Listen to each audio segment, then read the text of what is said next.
दुपारी काँग्रेस पक्षाने शरद पवार साहेबांच्या उमेदवारीला पाठिंबा द्यावा अशा प्रकारचा निर्णय हा काँग्रेस पक्षाचा हा झालाय आणि महाविकास आघाडी म्हणून आणि एक ज्येष्ठ नेतृत्व म्हणून आम्ही आदरणीय शरद पवार साहेबांना काँग्रेस पक्ष म्हणून मदत करणार आहोत, मतदान करणार आहोत. ते आमचे उमेदवार राहतील.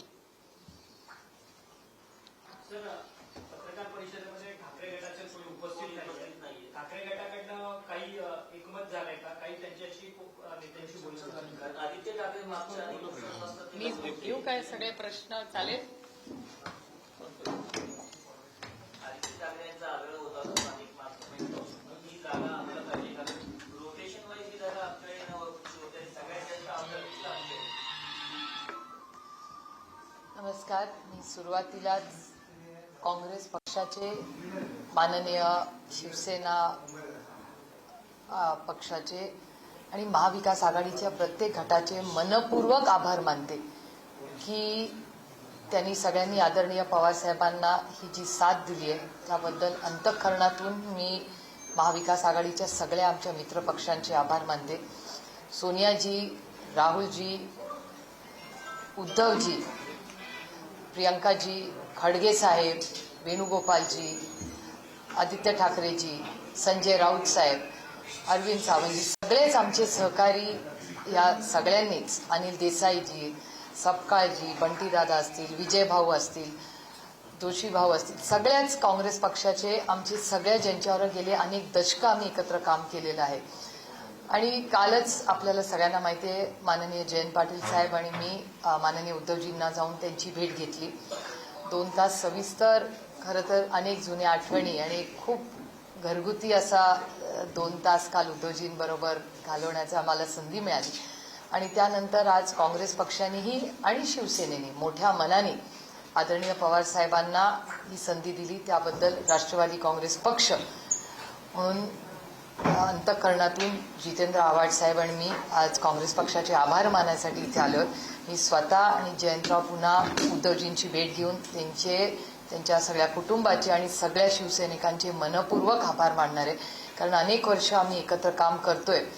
पार्लमेंटमध्येही तुम्ही बघत असाल शिवसेना, काँग्रेस आणि राष्ट्रवादी काँग्रेस पक्ष ताकदीने एक जबाबदार विरोधी पक्ष म्हणून आम्ही सगळे एकत्र काम करतो. आणि महाराष्ट्रामध्ये जेव्हा आव्हानं येतात तेव्हा ताकदीने आम्ही महाराष्ट्राच्या हितासाठी आणि देशाच्या सेवेसाठी एकत्र आलेलो आहोत. आणि अशीच साथ आम्ही एकामेकाला देऊन महाराष्ट्राच्या आणि देशाच्या विकासासाठी आम्ही सातत्य ठेवून एकत्रपणे महाविकास आघाडी इथून पुढेही जसं आम्ही काम करत आलो त्या जबाबदारीने इथून पुढे काम करत राहणार. आधी मराठी सगळे संपूया. आम्ही सगळे जाणार आहोत फॉर्म भरायला. आदरणीय पवार साहेबांचा आम्ही ऑप्शन्स चेक करतोय की काय काय कसं कसं करता येईल. पण तुमच्या सगळ्यांच्या आणि महाराष्ट्रात आणि देशात त्यांच्यावर प्रेम करणाऱ्या सगळ्या लोकांचे मी मनपूर्वक आभार मानते की तुमच्या सगळ्यांच्या आशीर्वादाने, प्रेमाने आणि डॉक्टरांनी जी एवढी चांगलं काम केलं त्याच्यामुळे आदरणीय पवार साहेबांना आज डिस्चार्ज मिळालेला आहे. आणि पुढच्या काही दिवसात ते तुम्हाला माहिती आहे की ते किती उत्सुक असतात बाहेर जाऊन दौरे करण्यासाठी.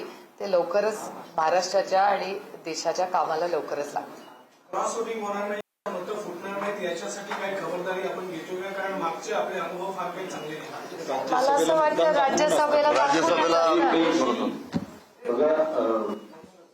राज्यसभेला ही प्रथमला ही ओपन मतदान होतं. विधान परिषदेवर गुप्त मतदान. त्यामुळे इथे काही आशा काही शक्यता कुठेच नसते. त्यामुळे यावर काही शंका घेण्याचं कारण नाही असं मला वाटतं. ठाकरेंनी भूमिका त्यांची मांडलेली आहे, पाठिंबा दिलेला आहे शरद पवारांच्या नावाला. मात्र ठाकरे सेनेमध्ये कोणीही माध्यमांसमोर भूमिका मांडली. आत्ताच माननीय संजय राऊत साहेब आत्ताच आदरणीय पवार साहेबांना आमच्या घरी भेटून गेले. बंद करा विचार. आत्ताच आदरणीय संजय राऊत साहेब आदरणीय पवार साहेबांना आत्ताच सिल्व्हर ओकला येऊन भेटून गेले. शिवसेनेच्या पक्षाच्या वतीने त्यांनी त्यांची भूमिका साहेबांवर मांडली. अर्थातच ना. मैं तहे दिल से कांग्रेस पार्टी और शिवसेना और महाविकास आघाड़ी के सारे मित्र पक्षों को तहे दिल से उनकी आभारी हूँ कि आदरणीय पवार साहब के राज्यसभा नॉमिनेशन को पूरी ताकत से उन्होंने साथ दी है।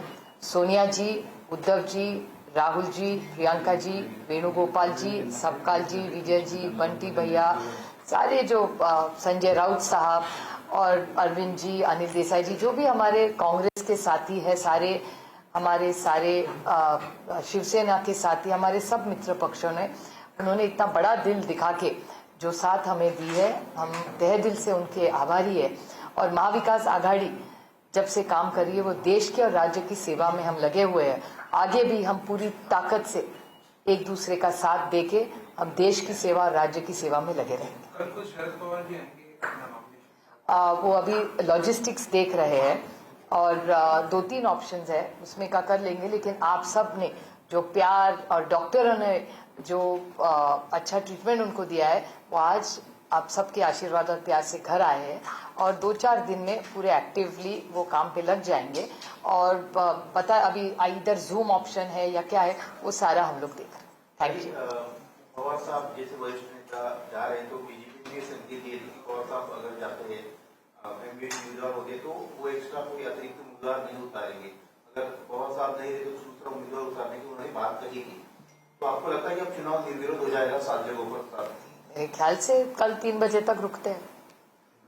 लेकिन फिर भी आपको क्या लगता है कि नाही, मुझे नहीं पता, मैं महाविकास आघाड़ी का पूरा बता सकते। बिनविरोध व्हावे अशी अपेक्षा आनंदच आहे, म्हणजे झाला बिनविरोध चांगलंच आहे. हा चांगलाच आहे बिनविरोध झाला व्हायला पाहिजे.